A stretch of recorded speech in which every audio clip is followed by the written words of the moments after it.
जय हिंद साथियों, मैं आपका होस्ट और दोस्त भारत स्वागत करता हूं आपका अपने इस प्यारे से यूट्यूब चैनल पर। दोस्तों 2024 के इलेक्शन के बाद जो लोग अयोध्या को और अयोध्या वासियों को उल्टा सीधा बोल रहे हैं, गाली गलौज कर रहे हैं उनके साथ कि उन्होंने वोट नहीं दिया बीजेपी को, बहुत बड़ी गलती कर रहे हो दोस्त। इस वीडियो को आप एंड तक जरूर देखिएगा, जब आपको पता चलेगा कि आप कितनी बड़ी गलती कर। मैंने ऐसे ऐसे ट्वीट्स देखे हैं, ऐसी ऐसी वीडियोस देखे हैं जहां लोग कह रहे हैं कि जहां पर माता सीता को अग्नि परीक्षा देनी पड़ गई थी तो वहां बीजेपी क्या चीज। और भी कुछ ट्वीट्स देखे जहां पर लोग बोल रहे हैं कि अच्छा हुआ रामायण में राम जी रावण से युद्ध करने के लिए बंदरों और भालुओं को ही ले गए थे, अगर अयोध्या वालों को ले जाते तो सोने की लंका में सोने के चक्कर में रावण से ही समझौता कर लेते। भाई रुक जाओ यार, कहीं तो रुक जाओ। ऐसे ऐसे ट्वीट्स, ऐसे ऐसी वीडियोस को ट्रेंड कराया जा रहा है जो कि बिल्कुल गलत है। थोड़ा फैक्ट्स पर चीजों को समझने की कोशिश करो मेरे दोस्त। एक बात बता दूं, असल में परीक्षा ली जाती ना तो जो 43% वोट मिला है बीजेपी को अयोध्या से, वो भी नहीं मिलता मेरे दोस्त। दूसरी तरफ कांग्रेस पार्टी खुश हो रही है कि उनकी तरफ से एक सुप्रिया नाम की कोई एक कैंडिडेट है, वो बोल रही है, ट्वीट कर रही है मोदी जी का फोटो लगा के कि मुझे ईश्वर ने भेजा है अयोध्या के बाहर। ये सब बकवास है मेरे दोस्त। इसी के साथ कुछ लोग बात कर रहे हैं कि वहां पर घर तोड़े गए थे तो इसलिए बीजेपी हार गई, वहां पर घर तोड़े गए थे तो इसलिए बीजेपी हार गई, लोग परेशान थे वहां पर।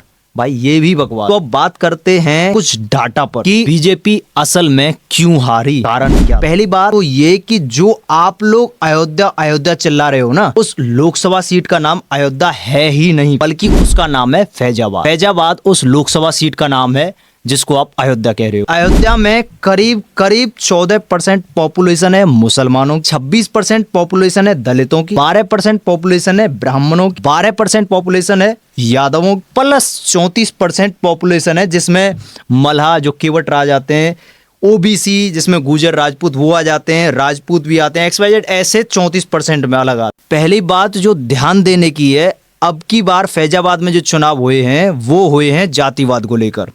कारण मैं आपको बताता हूं।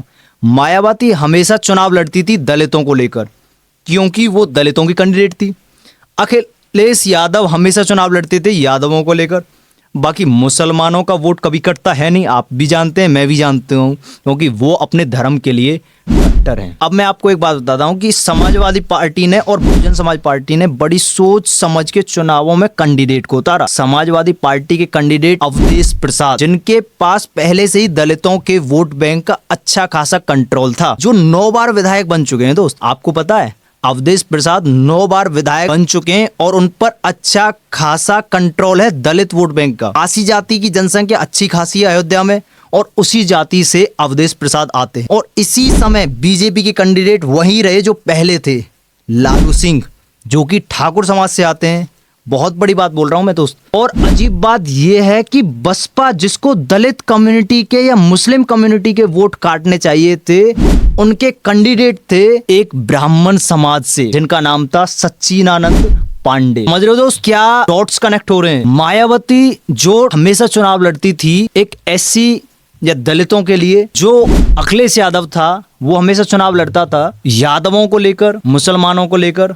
अब की बार सिनेरियो ही बिल्कुल चेंज हो गया। बीजेपी के वही कैंडिडेट रहे लालू सिंह। लालू सिंह का जो बयान है वो मैं आपको सुना दूं। इसके लिए कई नियम बदलने होंगे, संविधान में संशोधन करना होगा और बहुत सारे काम करने। सरकार तो 272 तो ही बन जाता है, लेकिन 272 की सरकार संविधान में संशोधन नहीं कर सकती।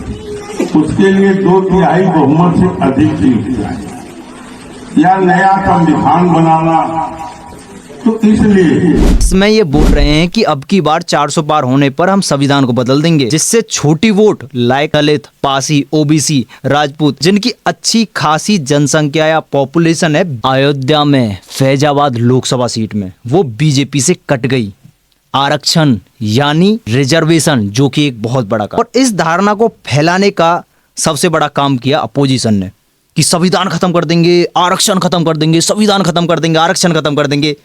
नॉनसेंस बात थी, ये नैरेटिव बनाया गया था कि संविधान खत्म कर दें। ये ही एक सबसे बड़ा कारण रहा उत्तर प्रदेश की राजनीति को फेर बदलाव में, जातिवाद और रिजर्वेशन। बाकी कुछ बोल रहे हैं कि राम मंदिर को बनाने के चक्कर में बीजेपी ने वहां पर घरों को तोड़ा, जिनके कारण वहां की आम जनता परेशान थी।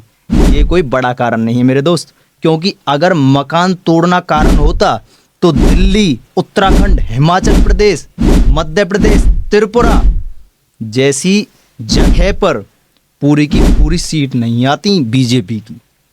जो वोट बैंक हाईवे बनाने में सफ़र करता है ना, वो एक बहुत छोटा वोट बैंक होता है जो सफ़र करता है किसके कारण, जब हाईवे बनते हैं उनके घर टूटते हैं, तो ये कोई बड़ा कारण हो नहीं सकता। बाकी ऐसे अनबाइज्ड ओपिनियन के लिए आप हमारे चैनल को सब्सक्राइब करें और हमारे साथ जुड़े रहें। जय हिंद, जय हरियाणा।